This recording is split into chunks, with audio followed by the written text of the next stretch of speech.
Lecture de l'épître du bienheureux apôtre Paul aux Corinthiens.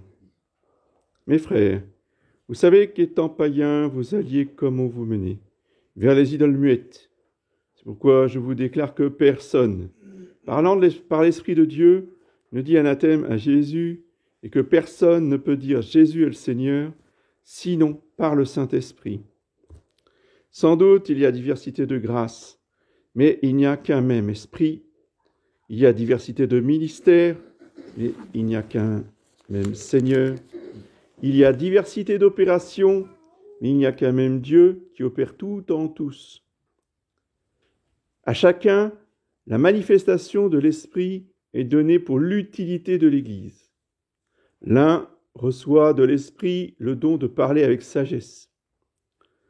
Un autre reçoit du même esprit le don de parler avec science. Un autre, dans le même esprit, la foi. Un autre, le don des guérisons, dans l'unique esprit. Un autre, le don des miracles. Un autre, le don de prophétie. Un autre, le discernement des esprits. Un autre, le don de parler diverses langues.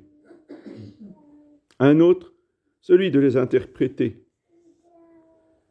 Mais tout cela, c'est un même et unique esprit qui l'opère, distribuant à chacun comme il lui plaît. Suite du Saint Évangile selon saint Luc.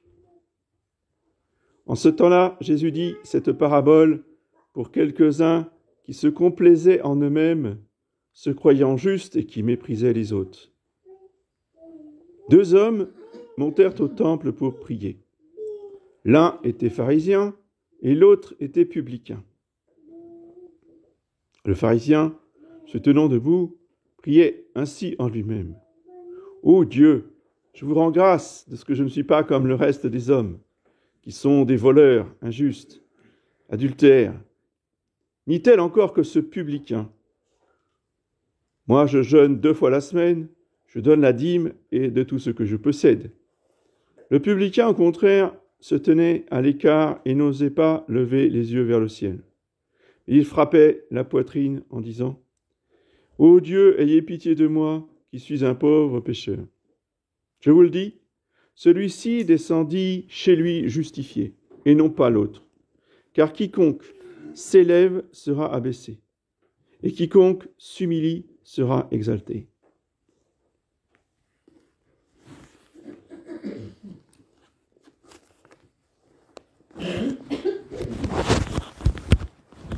C'est les annonces pour cette semaine.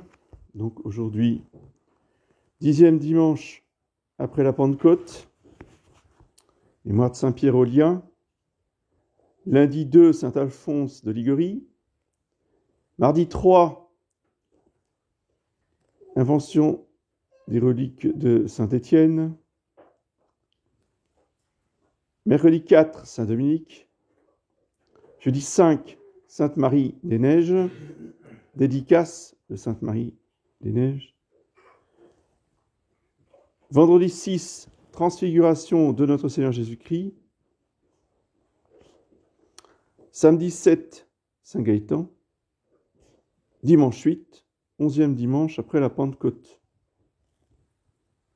Alors attention pour cette semaine, l'horaire de la messe a changé. Elle sera célébrée ici tous les matins à 8h30, compris samedi, en raison du camp Sainte-Geneviève, présent ici au Golédic.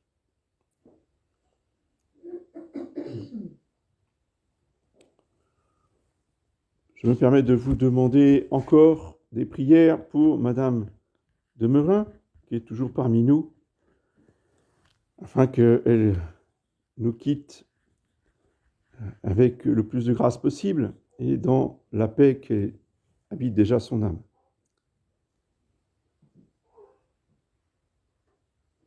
Pour ceux qui n'auraient pas encore pu inscrire les prières qu'ils veulent offrir pendant ce mois d'août pour l'ordination de M. l'abbé de la Chanonie, qui aura lieu, donc je vous rappelle, le 2 septembre à Nantes, eh bien, les feuilles sont à votre disposition.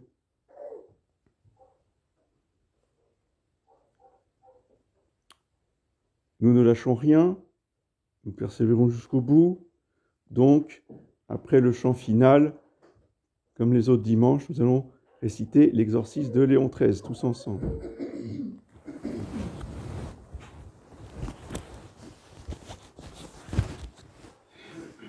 Au nom du Père et du Fils et du Saint-Esprit, ainsi soit-il. Eh bien, chers frères, mes chers enfants, permettez-moi de m'adresser à vous particulièrement aujourd'hui pour que vous profitiez bien de ce camp qui vous est accordé et qui doit être un moment important dans votre année. Je recommande d'ailleurs à tous, et ces petites filles qui sont en camp, merci de prier pour elles, afin qu'elles profitent le plus possible de tout ce qui leur sera apporté par les jeunes filles qui les encadrent pendant cette semaine. Nous sommes tous concernés par ce camp, c'est l'avenir que nous préparons, de la qualité de la formation de ces jeunes, eh bien, dépendent les familles de demain. Dépendent les familles de demain.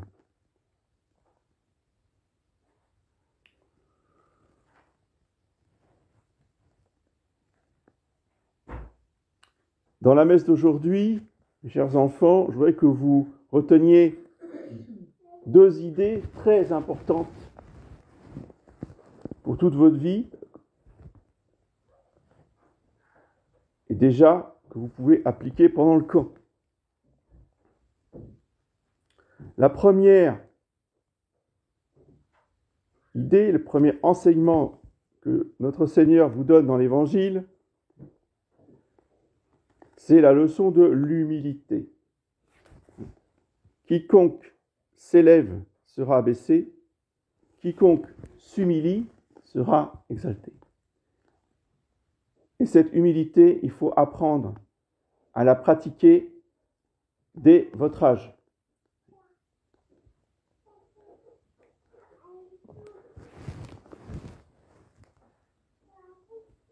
Le but, ce n'est pas d'avoir les meilleures notes. Le but, ce n'est pas d'avoir la première place. Ça, c'est une déformation que l'on enseigne à l'école, dans beaucoup d'écoles.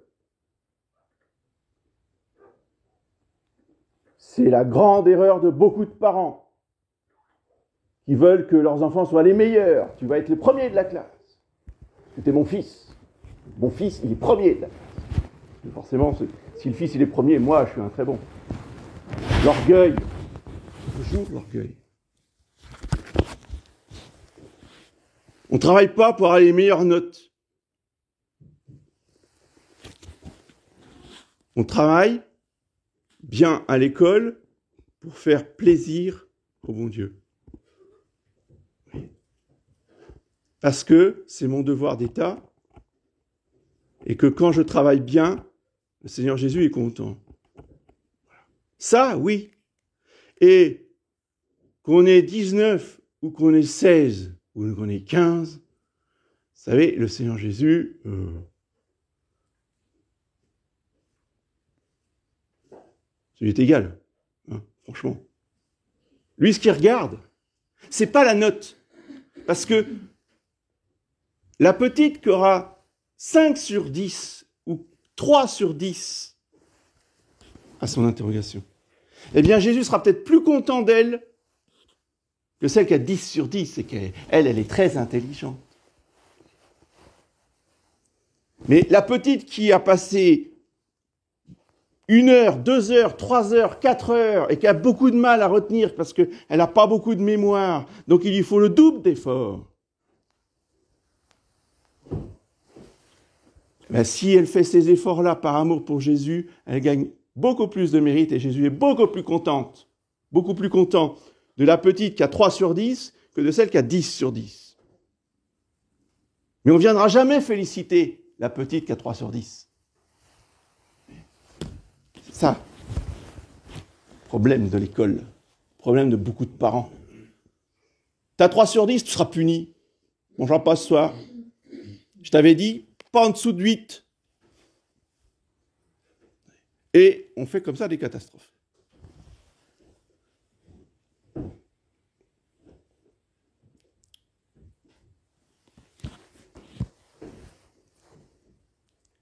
Il faut travailler de son mieux, de tout son cœur. Et quand on rate, et quand on a une mauvaise note, c'est très bien. Parce que seul, retenez bien ça, mes chères petites, écoutez bien, seuls ceux et celles qui ont des mauvaises notes de temps en temps, qui ont des échecs de temps en temps, qui n'arrivent pas à faire bien. Il n'y a que ces filles-là qui réussissent, qui peuvent avoir du succès dans la vie. Celles qui ont toujours 10 sur 10, elles sont tellement orgueilleuses, elles sont tellement sûres d'elles, et bien que dans l'âge adulte, elles ne supportent pas les échecs, elles ne supportent pas l'humiliation. C'est excellent de temps en temps, eh bien, de rater, de ne pas réussir à avoir une bonne note. Oui. Mais pour que ça serve, pour que ça soit utile, il ne s'agit pas de dire « Ah, j'y arriverai jamais », puis on pleure dans son chambre, puis « Je suis complètement nul ». Ça ne sert à rien. Et ce n'est pas comme ça que vous allez réussir. Quand on a une mauvaise note, on se dit, alors pourquoi j'ai eu mauvaise note ? Pourquoi j'ai raté ? Et on essaye de comprendre ces erreurs. Oui. Et si vous cherchez toujours à comprendre pourquoi vous avez eu une mauvaise note ou pourquoi vous avez raté, c'est comme ça que vous finirez par avoir du succès, par réussir dans la vie. C'est toujours comme ça que ça fonctionne. Parce que c'est dans l'humilité de l'échec que le bon Dieu nous donne la grâce du succès. Et ceux qui refusent l'échec, ceux qui refusent l'humiliation, eh bien, ne réussiront pas. Ils seront abaissés. Ceux qui veulent s'élever seront abaissés. C'est mathématique, hein, non, c'est pas mathématique, c'est mécanique. C'est comme les plateaux d'une balance. Hein, quand il y en a un qui s'élève, il y a l'autre qui s'y baisse. C'est pareil pour nous.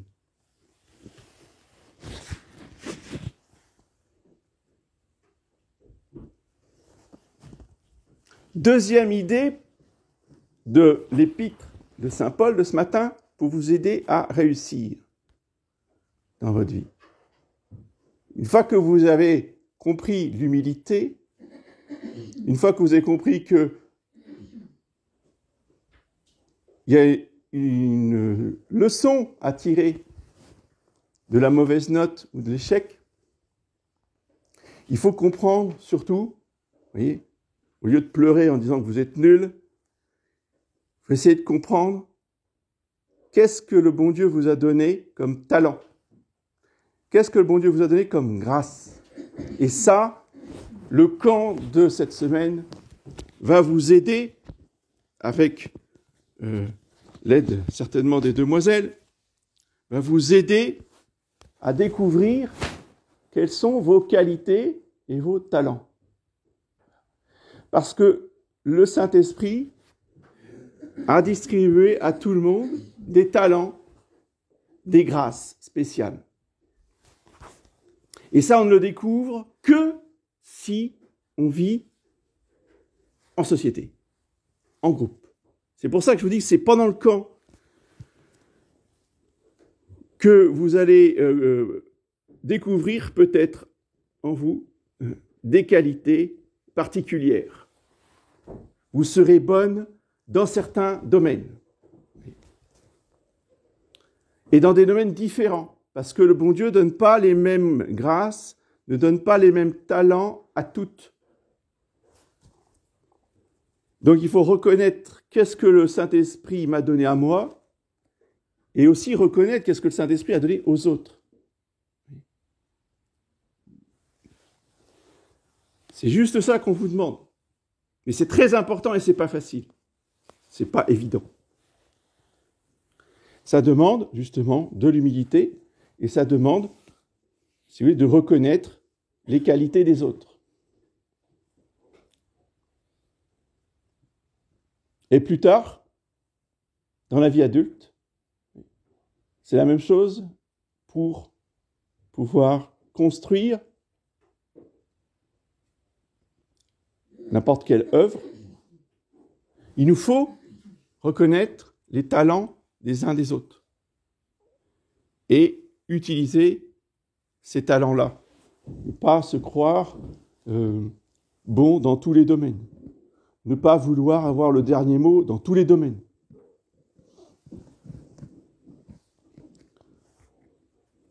Sinon, c'est l'anarchie. On ne peut pas s'entendre, on ne peut pas construire.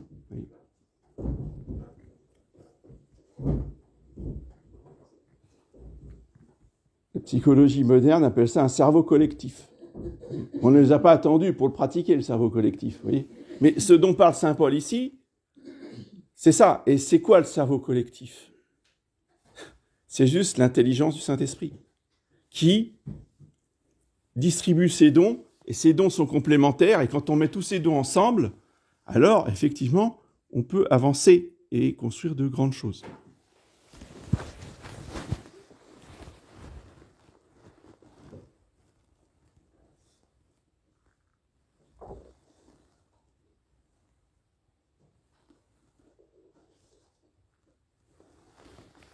Il n'y a qu'un seul et unique esprit qui opère cela en tous et en toutes, distribuant à chacun comme il lui plaît. Et l'humilité, eh bien, c'est de reconnaître qu'on a reçu certains talents et certaines grâces, que d'autres que nous, à côté, ont reçu beaucoup plus que nous, et c'est très bien, et on s'en réjouit, parce que c'est bien qu'il y ait d'autres enfants à côté de nous qui sont plus doués que nous, qui ont reçu plus de talents que nous, mais il y a aussi, à côté de nous, d'autres qui ont reçu moins de talents que nous, qui sont moins doués que nous. Et c'est en mettant ensemble les talents de ceux qui ont plus, de celles qui ont plus, de celles qui ont moins, que c'est l'ensemble qui va pouvoir être efficace.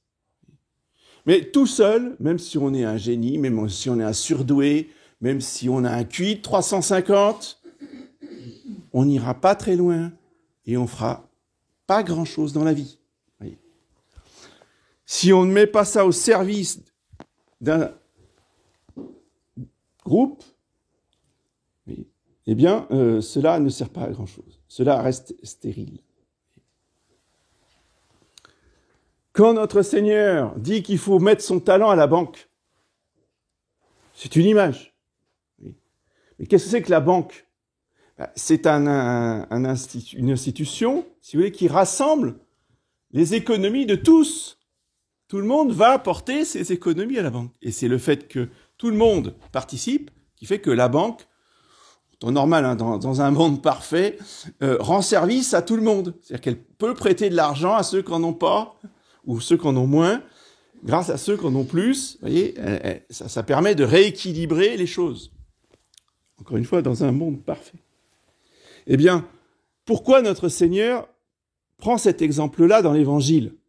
Pour nous faire comprendre que nos talents, nos qualités, là où vous êtes bonnes, eh bien, c'est comme les économies des gens. Et au lieu de garder ces qualités, ces talents pour vous toutes seules, vous les mettez au service de tous. C'est ça le camp, c'est ça le but du camp. C'est de développer vos qualités pour que tout le camp puisse en profiter. Et un bon camp, c'est un camp où toutes les filles vont faire des efforts pendant toute la semaine pour développer les qualités qui sont en elles, voyez, et qui est plus facile pour elle que pour une autre. Et la mise en commun de toutes ces qualités fera un camp qui sera bénéfique, qui fera que vous repartirez chez vous, vous serez contente et que vous aurez des bons souvenirs pour la vie. Parce que les bons camps qu'on a fait quand on était jeune, vous voyez, on s'en souvient jusque dans notre vieillesse. On ne se souvient pas de tout, mais on se souvient des bons moments. Voilà. Eh bien, que ce camp soit pour vous un moment excellent, un moment de partage de qualité, de talent, de vertu, d'effort, et vous serez contente, et notre Seigneur Jésus-Christ sera content, voyez, et vous repartirez avec beaucoup de grâce et de mérite. C'est vraiment ce que je vous souhaite pendant toute cette semaine. Au nom du Père et du Fils.